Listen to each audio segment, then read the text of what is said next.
Hey everyone, and welcome to Backseat Sports. I'm Josh, that's Caleb, and guys, ladies and gentlemen, boys and girls, what a week of Husker football. We're a little bit late on this video upload this week, but regardless, Nebraska played a depressing game against Northwestern on Saturday, and we got a big game against Penn State, a battle of the winless teams to see who can make some actions, make something happen in the Big Ten. But before we get into it, Caleb, how you doing? I'm shocked. I'm honestly shocked that Penn State is 0-3.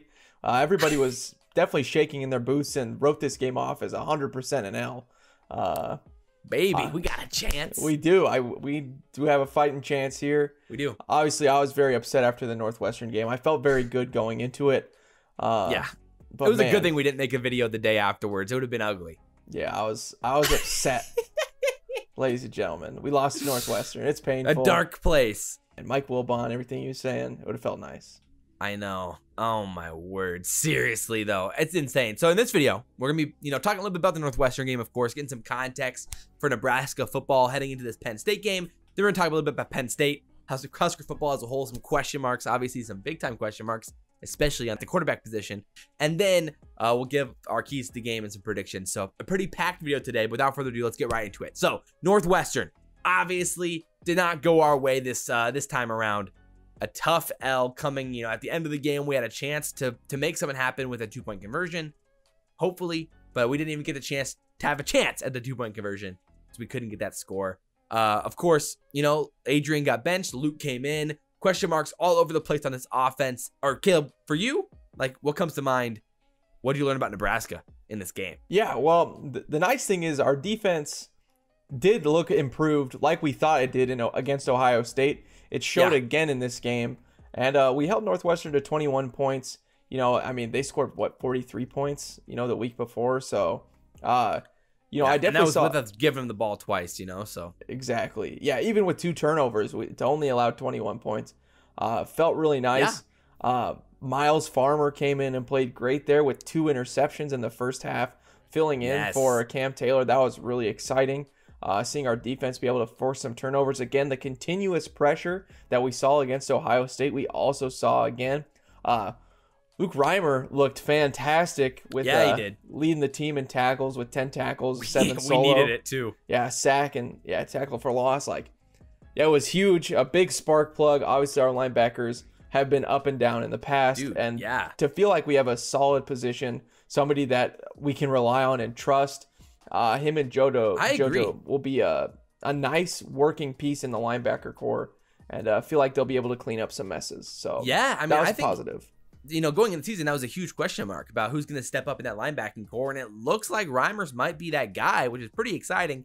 A Nebraska native and all as well, and I mean, what is that going to mean for Will Honus in the future? Colin Miller, how's that going to play with Caleb Tanner now? Those are some question marks that we're still going to look at, when it comes to snap counts and how they're going to play. Moving forward, how Reimers is going to get kind of integrated into the team. I was really excited on the defensive side about Ty Robinson, again, looking really good. I think he seems like the breakout guy so far for us in the front 3. I'm really excited about what he can bring to the table in the future here. And overall, I agree with you. The front 7 looking like an improvement overall, besides, of course, Colin Miller, who continually looks like the slowest man alive. And man, I don't know. It's tough. I don't know. It's Dude, tough. I think the majority of you guys listening could beat Colin Miller in a race. That's just kind of where we're at this point, dude. It's so bad, man. He just gets sucked in. His footing looks terrible, man. Oh my word! The amount of times he's on the edge. It looks like he's tripping over his own feet. Shoes. Yeah. I mean, does he have cement in his shoes? Man. Get the kids some new cleats or something. Dude, literally. The problem is he's a captain. He's gonna keep seeing the field. It's not gonna be a quick situation for him to not see the field at the end of the day. And we don't have very much depth there. Besides that, I feel really, really good about this team. I mean, of course, again, like I said, no Cam Taylor, no Deontay Williams in the first half, and guys stepped up. Obviously, the big issue was Drake Anderson's run, and in that first half, he took it to the house. That kind of you saw the missing presence of Cam Taylor Britt and Deontay Williams there. But besides that, the team really kind of shored up on the defensive side, and I was really, really happy with them as a whole against a Northwestern team who's looked pretty good offensively this season. They looked much improved throughout the year. Yeah. And yeah, it was unfortunate. Like we said earlier, we both felt like Drake Anderson was the better running back, in our last video. So it kind of all the carries, Yeah, so it kind of stunk, from going to 8 to 10 carries as the home run guy. He had like 20, so it was definitely unfortunate, and I probably is going to win the spot now, I would assume. So defense was the bright spot, but our offense was the complete opposite. It was dark. It was sad and dark. And I think that the first part that stands out to us that Josh and I are screaming at is Wan'Dale only getting 4 catches. We've been saying it week in and week out. We said as a key to the key to the game in the first against Ohio State. We said it as a key of the game, and then last week we're like, okay, we really got to get him going this week. And what, dude? Come on! I mean, like, he's our most talented player. Get him on the outside. Let him have some space. I mean, again, there were some moments where Adrian just missed, and that matters. That definitely matters for why Wan'Dale didn't get the ball as much. Oh, either way, he's got to get those touches. 10 plus. Wan'Dale literally won the Northwestern game for us last year. He scored both touchdowns and literally carried the whole team on his back. And this year only get 4 catches. Hey, Caleb, I have a question for you. Yeah. Would you rather have Cade Warner coming along in a sweep, or would you rather have Wan'Dale Robinson come across the field in a sweep? I'm going to go with the fast guy with Wan'Dale. That was ridiculous. Well, bad news. That's not what happened. Yeah, Josh and I were confused. So on the goal line, we were kind of doing this fake jet sweep thing, which, by the way, to do a jet sweep fake, you kind of have to actually jet sweep it once, which we never did. And how about you have a guy that they're actually scared of coming across the field, not freaking Cade Warner. Yeah, and we run it twice with Luke on the goal line where... Oh, yeah, on the little pistol formation sweep. Yeah. Well, fake sweep. Where he ended up throwing that unfortunate interception. After, he got a pass interference. We ran like 5 plays on the goal line. 2 of them being a fake jet sweep to Cade Warner. Right. So, I mean, besides that, I really didn't have any problems with the play calling. And that was probably my least favorite moment of the whole game when it came to especially play calling from Frost. And the QB besides that, draw. I didn't have too much of a problem with it. Yeah. Overall, Frost I thought was pretty gutsy with the play calls going forward on 4th down, and pretty aggressive as a whole, especially when Luke came to the game. We took a few more shots downfield. Even with Adrian in the game, we took some more shots downfield, which is something we talked about. Obviously, Omar Manning, slowly going to get integrated into this offense. It didn't seem like we were that interested in playing him a ton in this first game. He did get a handful of snaps, but I would imagine we'll see him a lot more moving forward. But it was good to see Omar out on the field. Hopefully, we can see a little bit more from him in the future. And see that potential that we've been talking so much about the past few weeks. Speaking of wide receivers, what did get me excited was Marcus Fleming, who we talked about, a guy needing to step up, and he had 5 catches for 75 yards. And man, even on the film, the plays that he was not catching the ball, it looked like he was beating his corner the whole time. That was exciting. Marcus Fleming, really exciting. Betts caught a couple passes. Again, we just need to get the ball, not just in Wan'Dale. Fleming, Alante Brown, and again, like, those guys are 4-star recruits that we can't get the ball into their hands as weapons. Yeah. So we don't even know how dangerous they are. We got to see Marcus, because he was, again, just flaming his he was just torching his corner. Marcus Flame, I'm in. Yeah, Marcus Flaming, bro. Flaming, dude. Yes. Yeah. Dude, let's just call him Flame. Yeah. I'm in. Okay. Marcus Flame. Yeah, Marcus Flame, man. He was torching. He was absolutely torching his corner the whole game. Which was great to see. For sure. I mean, when it came to the running game, again, the offensive line had some issues. And again, this is what we wanted to talk about a little bit, because unfortunately, Cam Jurgens missed the game. It was kind of a last-second thing where he didn't make the trip up, and so that required Matt Farniok to move to center to actually start the game there, which then allowed wonderfully Bo Wilson to play in the game. Woo! Things you love to see.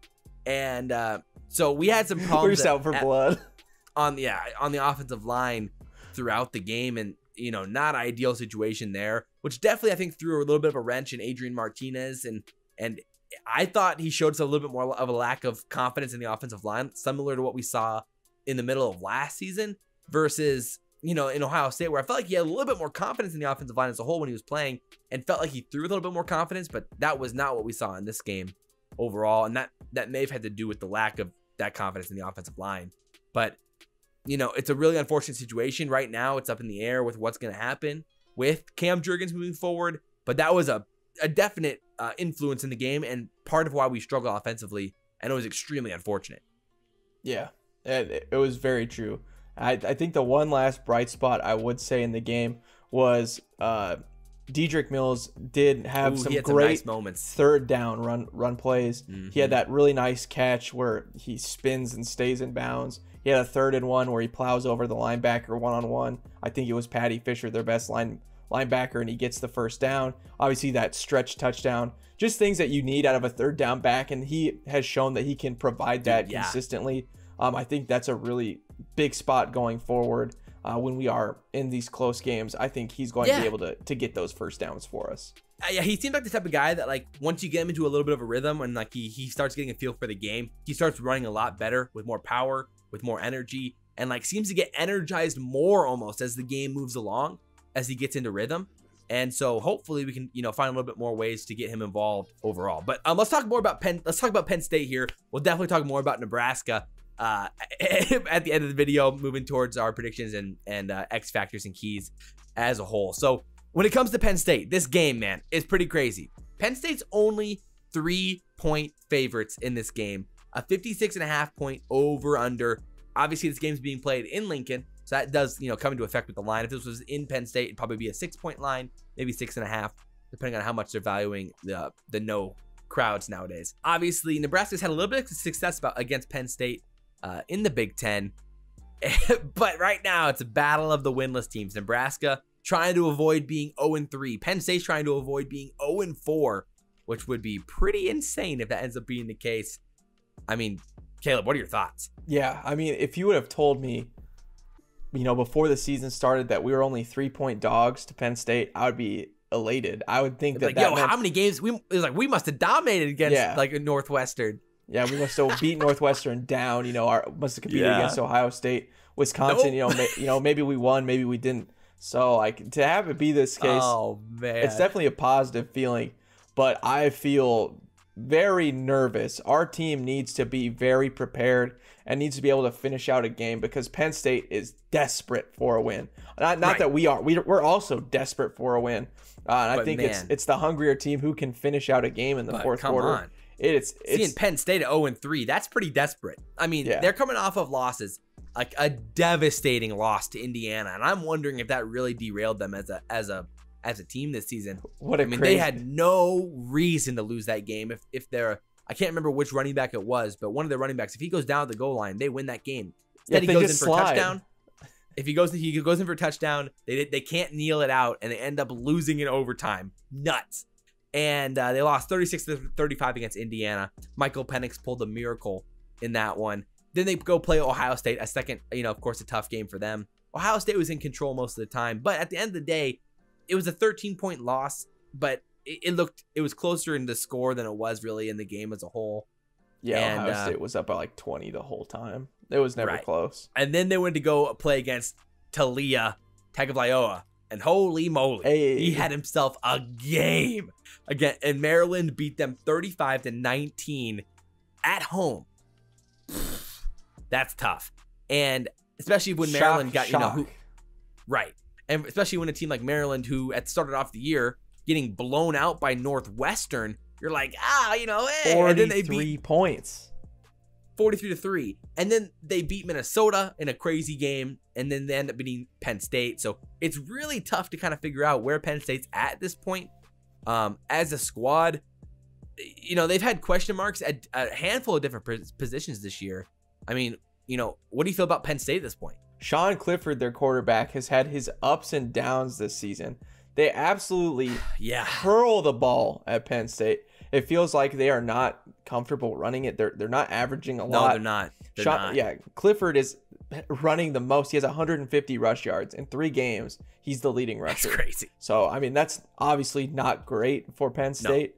No. And they're not. It's not like they're doing well running the ball. They're definitely not. I mean, basically on the season, they're offensively, they're basically averaging 3.8 yards per carry from Devin Ford, Keziah Holmes is averaging 3.2 yards per carry, and Sean Clifford's averaging 2.9 yards per carry. So they're 3 leading rushers. Nothing great there. I mean, Devin Ford, 3.8 is not terrible, but you definitely want to see more if you're Penn State trying to run the ball like this and establish a ground game. The thing is with Clifford, under pressure, he is not great. We saw him make a lot of bad throws just as a younger quarterback. We saw a lot of mistakes happen, a lot of just errant throws under pressure, and our defense has shown that we can get pressure to him, and their offensive line hasn't wowed us at all this season. So I think we're going to be able to get him, and if we can get him rattled early, I feel that we have a pretty good chance. It's the weapons around Clifford, not the quarterback, that do give me some worry. Right. I mean, Clifford's thrown 5 picks on the year, and they had 3 turnovers against Indiana in their first game and Maryland last game, and some of them were really bad. I mean, in that Indiana game, it was, in the first half, they basically turned the ball over, 3 times, missed 2 field goals. It was insane that that they even had a chance in that game in the first place, honestly, because of how bad it was for him early. But you're right. He is definitely prone to make mistakes. And this offensive line has not been impressive by any means. They definitely have weaknesses, and they definitely aren't a fantastic group by any means. I'm interested to see how we can make that happen. I do agree with you, though, that their receiving core especially, has some talent for sure. Jahan Dotson stands out on the tape. You'll see number 5 making lots of catches on Saturday, and it's really about stopping him, I think, is where it starts for Nebraska. He has Cam Taylor, baby. Yeah, Cam Taylor. It's a big game Dicaprio for all Bootle. of the corners. He's got 21 catches for 361 yards in 3 games. So he's averaging 120 yards per game. He has 5 touchdowns and is averaging 17.1 yards per catch. So he is explosive. And similarly, another freshman on the other side of him, Parker Washington. He was a 4-star this year, coming out, played really, really well so far. Exactly what Penn State's needed. Both of these guys can go up and get the ball, and that is kind of what's gotten Clifford into some trouble. Is he trusts them to go get the ball, I think. So he heaves that thing up on 3rd down or when he's under pressure, and it's costed him a few times where he just has an errant throw, or the defender makes a great play. That happened against Maryland twice. And so that's where I think if we can get some pressure, he tests our corners. I think we can come up with some plays here in this game and hopefully force some turnovers. Yeah, I'm excited. And then lastly, it's Pat Farmuth, their tight end, number 87. He's looked really good as well. Just another We've had our woes against tight ends. That's always terrifying for Nebraska. Yeah. We always never seem to scheme well against the tight ends, and he's a sure-handed. You need a 3rd down and 5. You need a 3rd and 10. He's a guy who's going to get that for you. Yeah. And we missed our Wisconsin game, so we didn't get to see a team absolutely expose us yet. Exactly. And we haven't played Iowa. So, we don't know how we are against the tight ends. Maybe our linebackers are better. JoJo we trust. JoJo or Reimer, maybe they can make some plays. I feel a little bit better about it. But, their offense, again, it's their weapons more than their quarterback, how they can facilitate the ball. They're going to throw it a lot against us, and they're going to test our secondary. So, excited to see that matchup, and excited to hopefully see a bunch of sacks on Saturday. Defensively for Penn State, I don't think there's as much to talk about. They're a pretty, so far, middle of the road defense. In my opinion, I think Northwestern's a better defense. Yeah. At this point, which was, mind blowing to say, because going into this year, everyone seemed to be pretty hyped about this defense. Of course, that was with Micah Parsons before he opted out of the year. No one player should make a defense, but what in the world? He feels like you added an extra player with Micah Parsons on the field. True. He's going to be a top probably 10-ish pick in the draft. He's the legit talent. They were running a 3-5 linebacker scheme with him on the field. He was very good. Yeah, he does. When you have a guy like that, he can definitely make up for a lot of mistakes in the front 7 for sure. And so when you take him out of the equation, they've had to make up that ground. They have some talent up there with Shaka Toney. Brandon Smith has looked pretty good. Lamont Wade's looked pretty good in the secondary. But I don't know, man. Their rush defense seems to be pretty good, but they've been getting torched in the secondary by, basically every quarterback this season. There's a lot of yards to be had, and I think that's what gets us into our big discussion of the quarterback battle. Nebraska. For Nebraska. I think it's paramount that we can drive the ball. As the Huskers, we have a lot of thoughts. We need to be able to expose They're kind of soft defense. We saw Tagovailoa absolutely torch their yeah. Talia was throwing bombs, dude, everywhere, all the time, and it was pretty soft. I love watching him. How am I a freaking Maryland fan? This is so annoying. How did Talia end up? How did he end up in Maryland? It's so annoing. I don't know. He was at Alabama. I want to watch Maryland games now because of Talia. He's so good. He's pretty fun to watch. Right. I don't think we would have beat them 54-7 like we did last year this year. So yeah, thank goodness. But to the debate itself, where are you at with this? I mean, I don't even know why I'm asking. I know where you're at with this. But I've been saying it for what did you see from Adrian? Now? What scared you about Adrian? Like legitimately, like X and O's with Adrian in this game. That kind of was the final nail in the coffin for you in this debate. His errant throws, I mean, they were just off target. I mean, we look at, Voltek was open in the end zone, and he throws just a little fade. And he pulled a Cam Newton. Oh, are you talking about the fade? Oh, yeah. I'll talk about the fade first, and it's just out of bounds. That would have been called for pass interference if it was in the target of catchable, but it wasn't even catchable. And then also we have Allen and Voltek both coming across. This is the most Cam Newton play I've ever seen in my life. Yeah, and he's just like, I don't know which one to throw to. Yoink that thing. Just throw it as hard as I can at the field goal post and see if somebody can catch it. Word. Painful. I mean, that's a free touchdown. I've seen like Greg Olsen across the middle and Cam Newton just woof that thing straight over his head. Just so many bad throws, and his throwing motion, it was so weird. Like it looked slow. I think he's like literally decelerating, like the Charles Barkley yips. I think he has them. No. Like he's just literally like he's overthinking his technique. He got it in his head, like out missing a throw, and like it just looked like he was thinking. We just had a Charles Barkley golf reference on the show. Yeah, it's bad. Wow. I don't know. It just looks like he's so in his head with form and everything else, and it just he looks like his own worst enemy on the field. I mean, running the ball, he wasn't bad in the game. He actually made some pretty nice plays on the ground. I'll give him that for sure. I mean, I think that's always like that looks improved from last year, but his throwing has been way worse. It's hard to get worse than last season. I mean, so his rating went from 130.8. And that right now after those games, it's 98.6. He's only averaging 115 yards passing per game through 2 games. Oh, it's been terrible. And his longest pass play is 28 yards. That's it? Yeah. We have I agree with you. It's been horrible. Like with our tight, like that's unacceptable. For sure.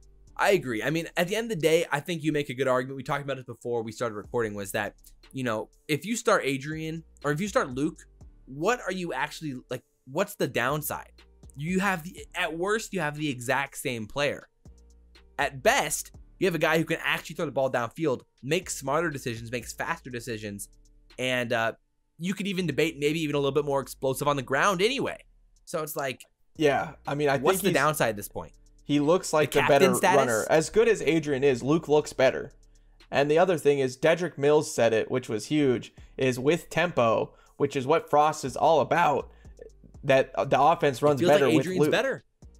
I'm sorry, Luke. Yeah, it feels like Luke's better. I agree. And just again the completion percentage. Adrian was 12 of 27. Luke was 12 of 16. And we had 2 pass interference calls because Luke made accurate throws and our wide receivers were getting held. And with Adrian, if it's not accurate, like it wasn't in the end zone, even if they were getting held and it was a penalty, he's not getting those penalties. We're not getting them because he can't even put it in a range where our weapons can catch the ball. I mean, Wan'Dale had the most yards when Luke threw the ball. Luke's first drive got hijacked by the offensive line, and the flea flicker play or whatever. That again, what we said earlier. That was on. What we said. Diedrich, what the heck was that? Why wasn't Wan'Dale there when the flea flicker worked last year? Wan'Dale was the one who caught the snap and pitched it because he has hands. Just the same thing with it. Instead if you're trying to throw the ball downfield, I'd imagine it was Wan'Dale running a route. That was bad. That was really bad. At the end of the day, I think the best argument is the baseline is the exact same. They're at worst, at Luke's worst, he's going to be what Adrian probably is now. Or like if Luke doesn't show any more flash, he's going to be exactly what Adrian is. why not start Luke? You know, like, what is the downside? There is none. So I 100% agree with you. I mean, when it comes to like the prediction for what actually is going to happen, or what do you think is actually going to happen in the game when it comes to like who's going to start? I hope the coaches make the right decision. I'm a little, they said they're splitting it 50-50. I mean, what more do the coaches need to see? We have 2 games in. We have Luke for a whole quarter and a little bit against Ohio State. We have Adrian for 3 quarters.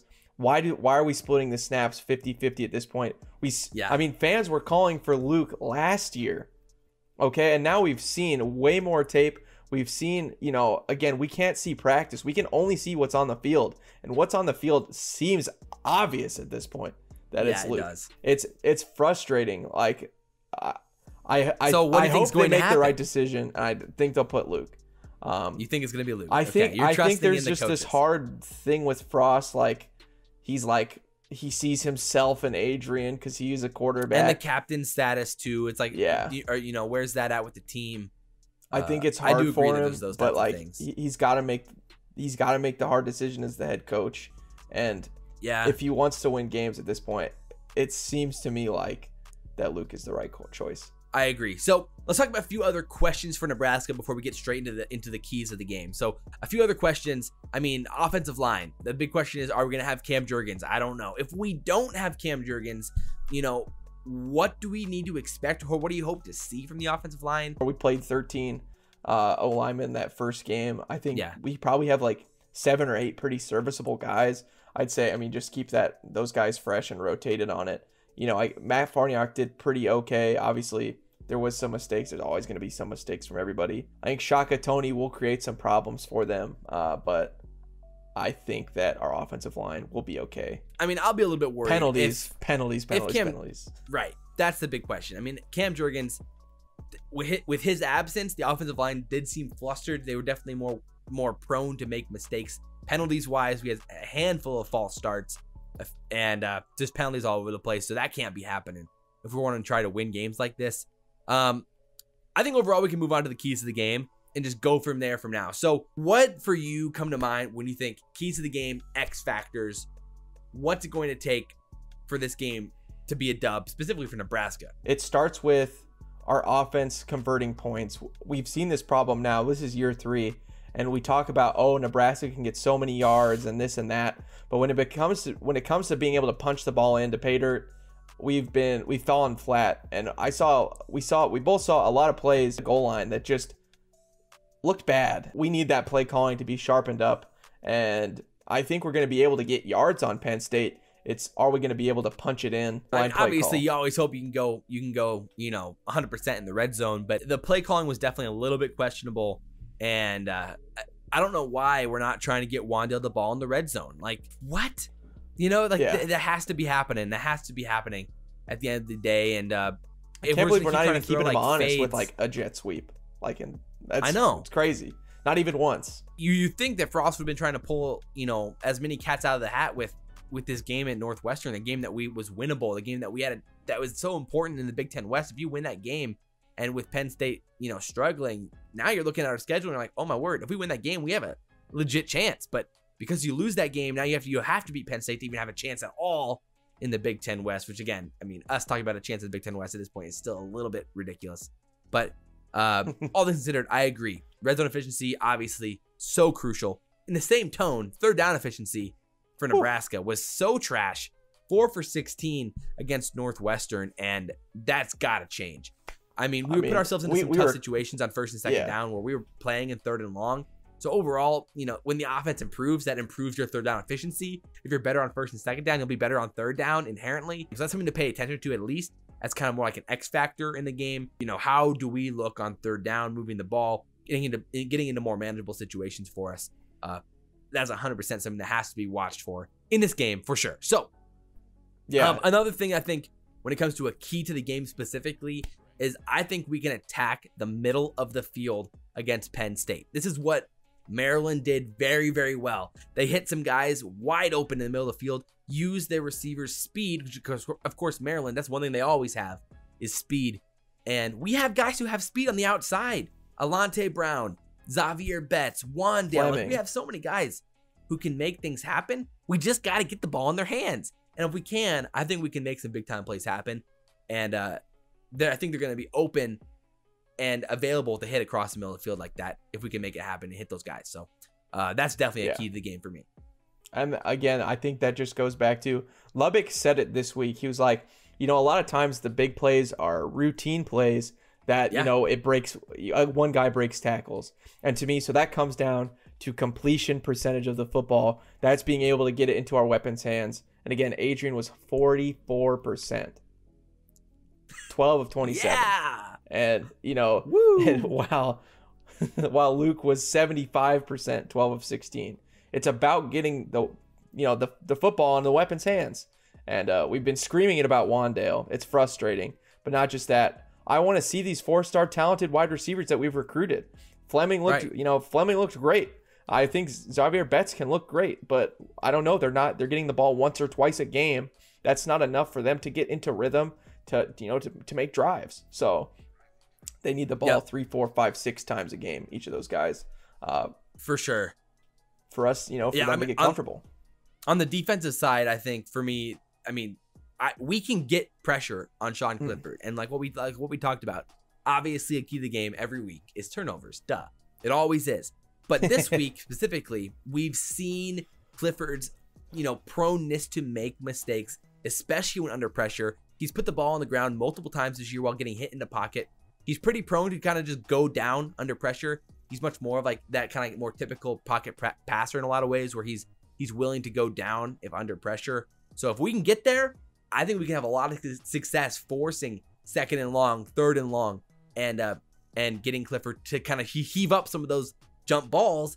And then maybe you can argue that the wide receiver versus DB kind of matchups there on the outside, the isolation matchups are definitely keys to the game this time around with the talents that Penn State has there and the talents that we have on the outside as well. So those are definitely matchups to look out for as kind of keys to the game / X factors on Saturday. Lastly, special teams took a big nosedive last week. Ohio State, Josh and I were talking how it looked pretty positive, and then man, against Northwestern, it looked abysmal at times. We had a couple bad punts, some bad kick return coverages and punt coverages where Northwestern got a lot more yards, got very favorable field position because of our lack of being able to defend on those areas. That's a huge phase of the game, and it looks like we regressed from week 1. It looked a lot worse, and that's going to have to really be cleaned up if we're going to win this game.